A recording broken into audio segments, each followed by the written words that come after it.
Assalamualaikum warahmatullahi wabarakatuh. Selamat pagi, siang, sore, malam, Bapak Ibu dan Ibu. Di sini saya Alia Belva dengan NLP 109 akan mempresentasikan hasil penelitian saya terkait pengaruh kredibilitas dan personal branding influencer terhadap purchase intention konsumen e-commerce di Indonesia. Selanjutnya, latar belakang saya ingin meneliti hal ini adalah karena Indonesia sendiri sejauh ini memimpin pasar e-commerce Asia Tenggara dengan nilai penjualan mencapai 20,21 miliar US dollar. Nah, hal ini didorong oleh penetrasi digital yang cukup masif, sekitar 88% pengguna internet yang telah berbelanja di online marketplace.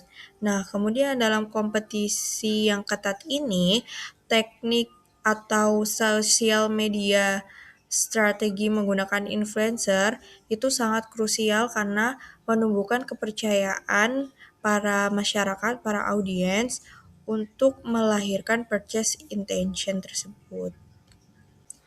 Penelitian ini memiliki beberapa rumusan masalah, seperti yang pertama, untuk menguji apakah kredibilitas influencer media sosial ini berpengaruh langsung terhadap purchase intention. Kemudian yang kedua, apakah personal branding secara parsial mempengaruhi minat beli di e-commerce. Kemudian sejauh mana dimensi keahlian, kepercayaan, dan juga daya tarik itu berkontribusi dalam membentuk minat beli. Nah, penelitian ini juga dibatasi dalam beberapa hal.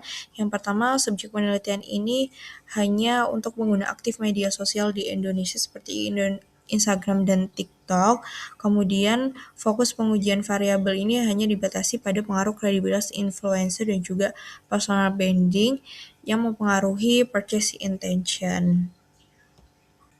Terkait kelanjutan kerangka pemikiran di sini ada dua variabel independen, yaitu kredibilitas influencer dan juga personal didefinisikan sebagai tahap di mana konsumen mempertimbangkan dari pilihannya yaitu berencana membeli dan produk atau sebuah layanan. Begitu juga dengan personal branding yang terdiri dari tiga komponen, yaitu kompetensi, standar etika, dan juga bagaimana gaya penyampaiannya. Yang mana dua variabel independen ini berpengaruh diuji secara bersamaan terhadap variabel dependen persepsi audiens terkait kejujuran, integritas terkait kelanjutan kerangka pemikiran di sini ada dua variabel independen yaitu sejauh apa pengetahuan, pengalaman dan juga kompetensi yang dimiliki oleh influencer tersebut. Dan tiga ada trustworthiness yaitu merujuk pada begitu juga dengan personal branding yang terdiri secara fisik maupun non fisik standar etika dan juga kepribadiannya, kemudian selera dua variabel itu nanti akan berpengaruh bertindak sebagai halo effect dan juga dan mempengaruhi perilaku konsumen tersebut.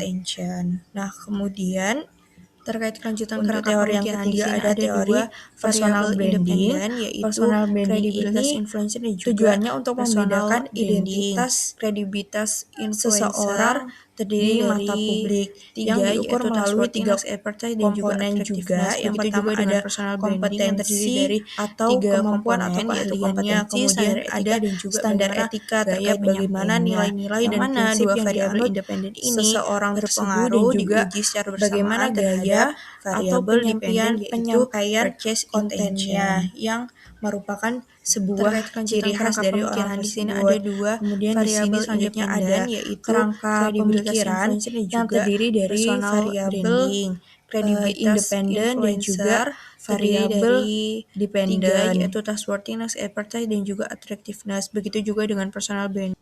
Kemudian berikut adalah tabel-tabel dari beberapa penelitian terdahulu yang sudah terindeks Scopus atau Sinta. Di sini terdapat 5 penelitian terdahulu dengan variabel dan juga hasilnya. Kemudian dari penelitian terdahulu tersebut terdapat research gap. Di sini ada 3. Yang pertama research gap konseptual. Di sini penelitian terdahulu lebih cenderung menguji pada variabel kredibilitas influencer dan juga personal branding secara terpisah, sehingga belum cukup banyak studi yang mengintegrasikan kedua konstruk tersebut secara simultan ke dalam satu model pengujian terhadap purchase intention. Kemudian yang kedua, terdapat gap temuan empiris. Nah, ditemukan adanya inkonsistensi hasil atau temuan yang bertolak belakang pada trustworthiness yang dimana beberapa peneliti itu mencatat pengaruh positif yang signifikan, namun di beberapa penelitian lain justru menemukan pengaruh negatifnya yang tidak signifikan terhadap purchase intention. Kemudian gap yang terakhir terkait gap metodologi, di sini literatur terdahulu ini sangat didominasi oleh pendekatan statistik PLSM dengan melibatkan banyak variabel mediator maupun moderator, sementara penelitian ini sengaja menggunakan analisis regresi linear berganda untuk memberikan model pengujian pengaruh langsung yang lebih ringkas dan juga aplikatif. Kemudian di sebelah sini ada diagram alir penelitian yang dimulai dari mengidentifikasi masalah, kemudian lanjut menguji studi literatur, kemudian merumuskan hipotesis, dan juga model penelitian, kemudian perancangan instrumen penelitian yang dilanjut oleh pengumpulan data dan analisisnya, kemudian yang terakhir ada penarikan kesimpulan dari hasil analisis tersebut. Selanjutnya terdapat pendekatan penelitian yang terdiri dari sampel dilakukan. Yang pertama ada pendekatan kuantitatif sampling, yaitu pemilihan sampel berdasarkan beberapa kriteria atau tujuan untuk mengukur bagaimana pengaruh variabel independen. Di sini ada variabel negara Indonesia yang berusia minimal 17 tahun. Kemudian akan juga sosial media seperti Instagram dan TikTok minimal 3 kali dalam seminggu. Kemudian yang mana ada pernah melihat atau mengikuti konten promosi untuk ingin mengetahui atau konten dan sejauh mana sih media sosial dan yang terakhir ada pernah melakukan pembelian atau niat beli konsumen pada e-commerce di Indonesia. Kemudian pengumpulan data dilakukan dalam satu waktu tertentu atau cross-sectional, artinya pengambilan data ini dilakukan sekali pada satu titik waktu jumlah sampel ini mengacu pada melibatkan pengamatan yang longitudinal sebelumnya yang merekomendasikan jumlah mengefisiensi waktu dan sumber daya per indikator dalam analisis regresi. Nah, untuk terdapat jelasnya yang seperti yang tertera pada tabel di sini terdapat 15 indikator yang mencakup variabel dependen dan independen, sehingga untuk mengukur bagaimana jumlah responden di sini independen terhadap sekitar 100 responden. Kemudian untuk pengumpulan data di sini menggunakan kuesioner yang disebarkan melalui daring atau online.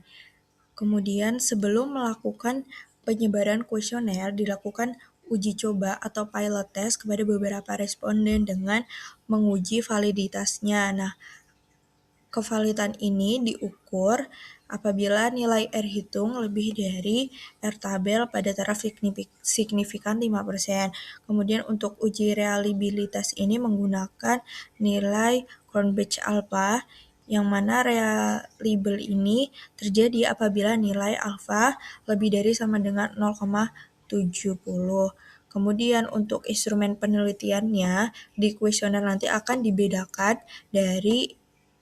terdiri dari dua bagian utama, yaitu data demografis seperti usia, jenis kelamin, kemudian frekuensi penggunaan media sosial dan frekuensi belanja, dan juga pernyataan.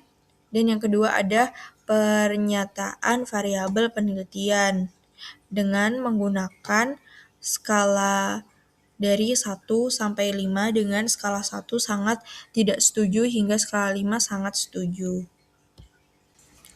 Selanjutnya berikut adalah dinyatakan lolos teknik analisis asumsi klasik seperti dilakukan uji regresi linear berikut. Yang pertama ada analisis deskriptifnya, kemudian setelah itu dilakukan yang telah terkumpul dari hipotesis yang terdiri dari kemudian ada yang pertama ada asumsi untuk menguji pengaruh X1 dan X2 terdiri dari masing-masing, kemudian untuk uji F step yang pertama aja pengujian yang pertama ada uji bersamaitas ini untuk kemudian uji koefisien dari error atau selisih prediksi dari terakhir data ini untuk menguji persentase jadi berbentuk seperti untuk menguji dari 100%. Kemudian ada variasi purchase intention ini berapa persen yang bisa dijelaskan oleh X1 dan X2 ini terlalu mirip satu sama lain. Sekian dari saya. Yang ketiga ada uji heteroskedastisitas. Ini untuk menguji apakah tingkat kesalahan prediksi model konsisten di semua titik data atau malah membesar atau mengecil di titik tertentu. Kemudian setelah itu dilakukan